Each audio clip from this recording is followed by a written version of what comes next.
Have you ever felt like you don't belong anywhere, even when you're surrounded by people?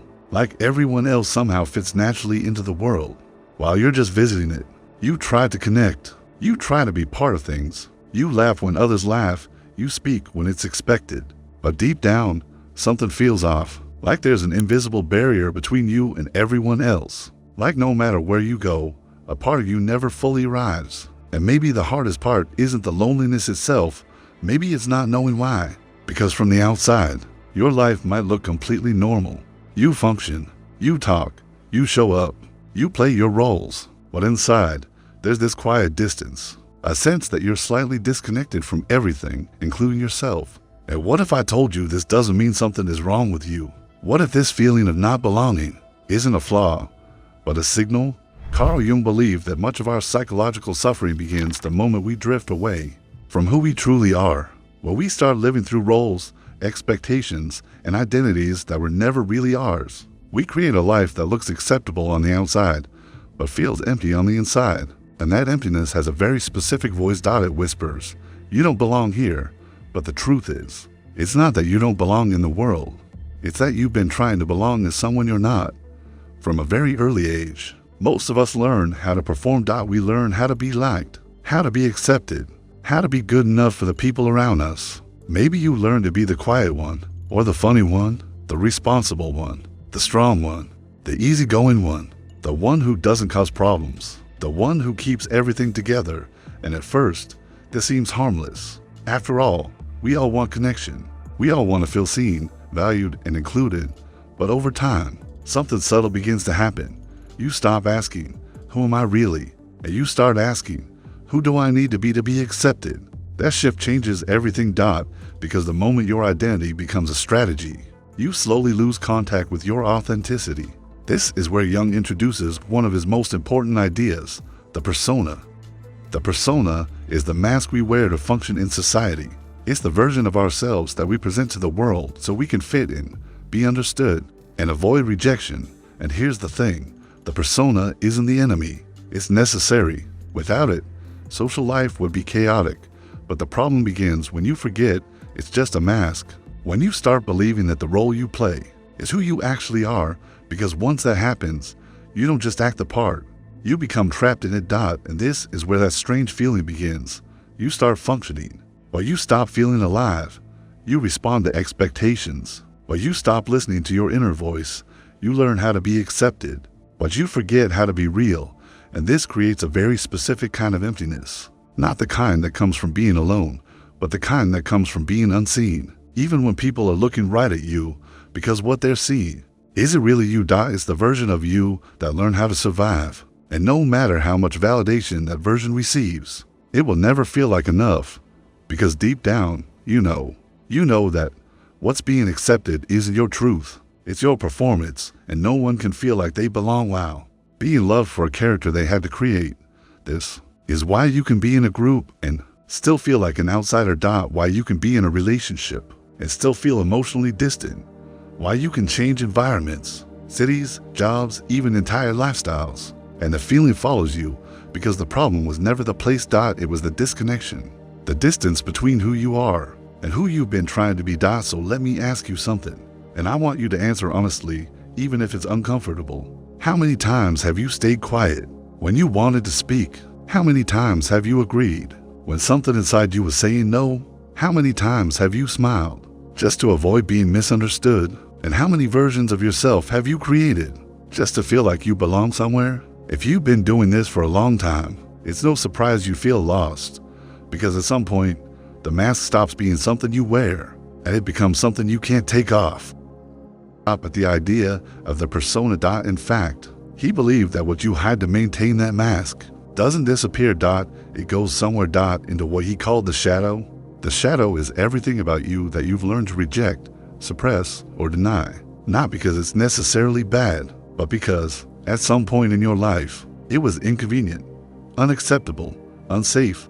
Maybe it was your anger, your sensitivity, your ambition. Your need for attention, your creativity, your opinions, your vulnerability.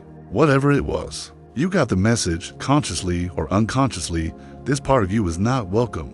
So you did what any human being would do. You buried it. You pushed it down. You hid it from others, and eventually, even from yourself. But here's the problem. The more you build your identity around what is acceptable, the more disconnected you become from everything that is real, because your authenticity doesn't live in the mask. It lives in the parts of you that were never allowed to exist.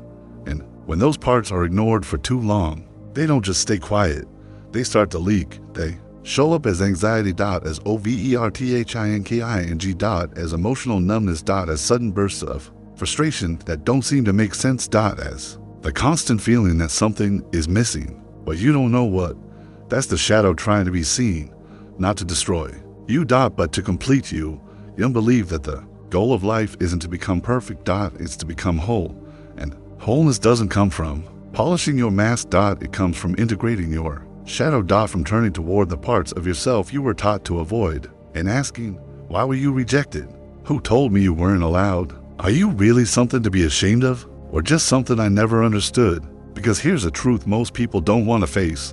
The more you reject parts of yourself, the more fragmented you become. And fragmentation creates that exact feeling you've been struggling with. That sense of not belonging anywhere, because how can you feel at home in the world if you're not at home within yourself? This is where Jung introduces another powerful concept. Individuation. Individuation is the process of becoming who you actually are, not who your parents expected, not who society rewards, not who your past shaped you into, but who you are beneath all of that. And here's the uncomfortable part. Individuation is not a comfortable journey, because to find yourself, you first have to stop being who you are not, and that often comes with consequences.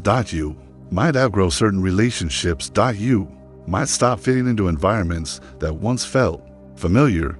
You might disappoint people who were used to a version of you that no longer exists. And for a while, that can make the feeling of not belonging even stronger, because now you're no longer fully identified with the old mask, but you haven't fully embodied your true self yet.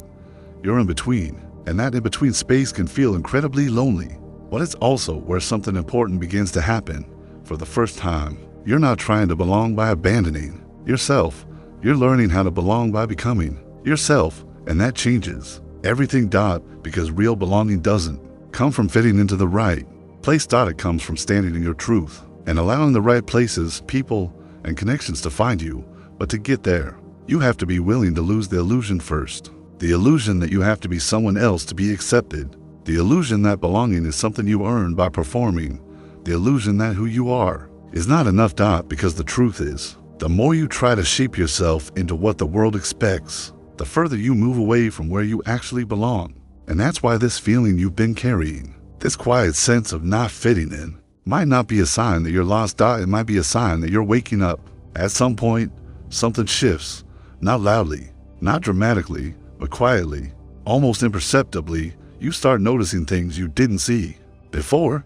The way certain conversations drain you, the way you shrink yourself in specific environments, the way you automatically adjust your tone, your opinions, even your personality, depending on who you're around. And for the first time, instead of ignoring it, you pause. You observe, you question, and that's where the real transformation begins. Because awareness is the beginning of freedom. The moment you see the pattern, you're no longer completely controlled by it. And this is where most people face a choice, a difficult one. Do I keep being who I've always been because it's familiar and safe? Or do I start becoming who I truly am, even if it costs me comfort, approval, and certainty? Most people never fully make that choice because staying the same is easier, predictable, socially rewarded. But you're already feeling the cost of that path, that emptiness, that disconnection, that quiet sense that you're living a life that doesn't fully belong to you.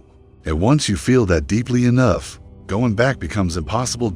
So what happens next? You begin to reclaim parts of yourself. Slowly. Awkwardly. Imperfectly.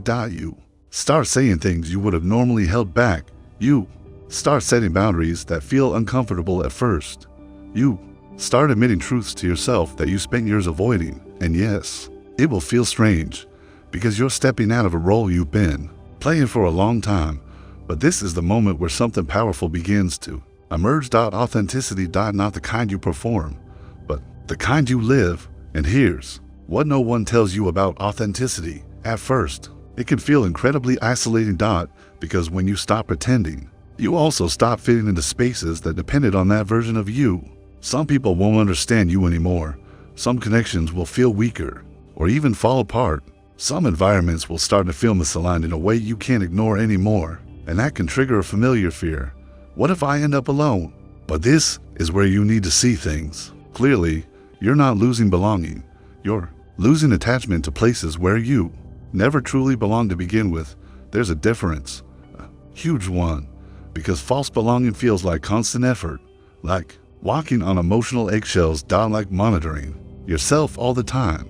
Real belonging feels different. It feels like exhaling. Like not having to filter every word, like being seen without having to perform. But to experience that, you first have to create space for it. And space only appears when you stop filling your life with what isn't aligned.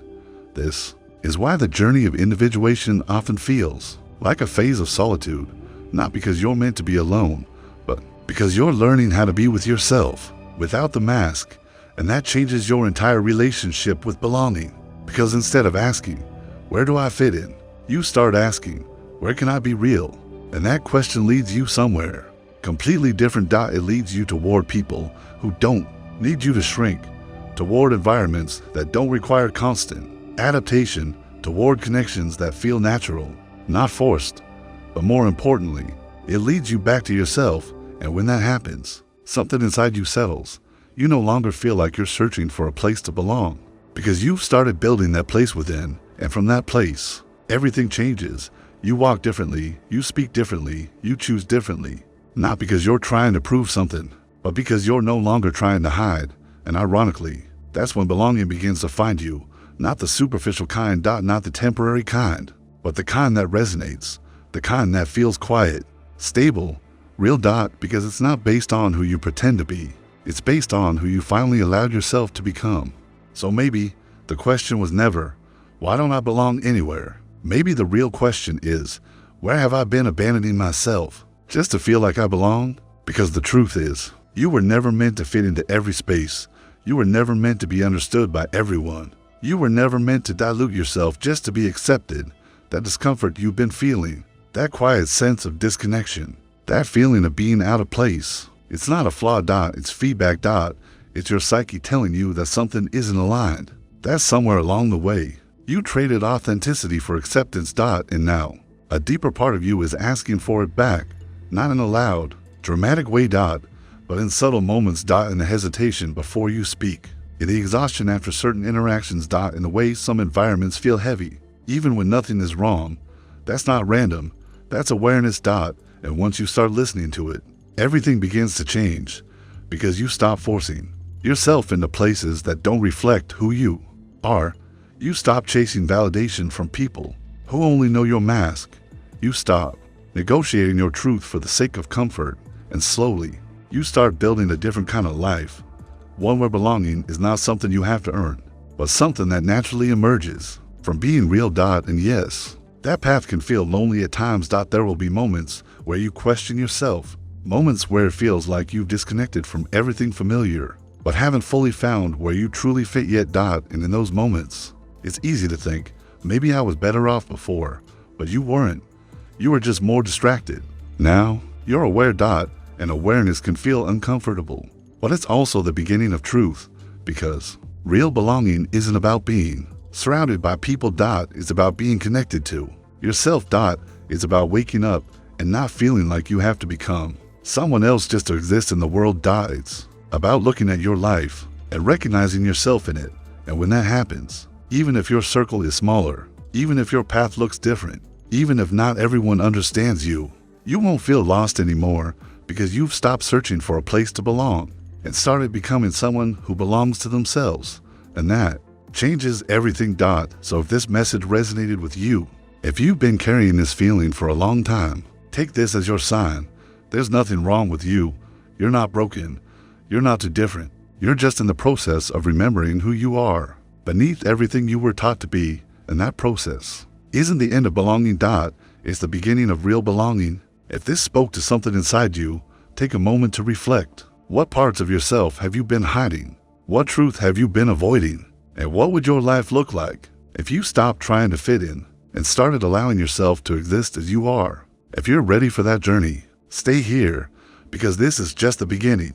If this resonated, don't forget to like and subscribe.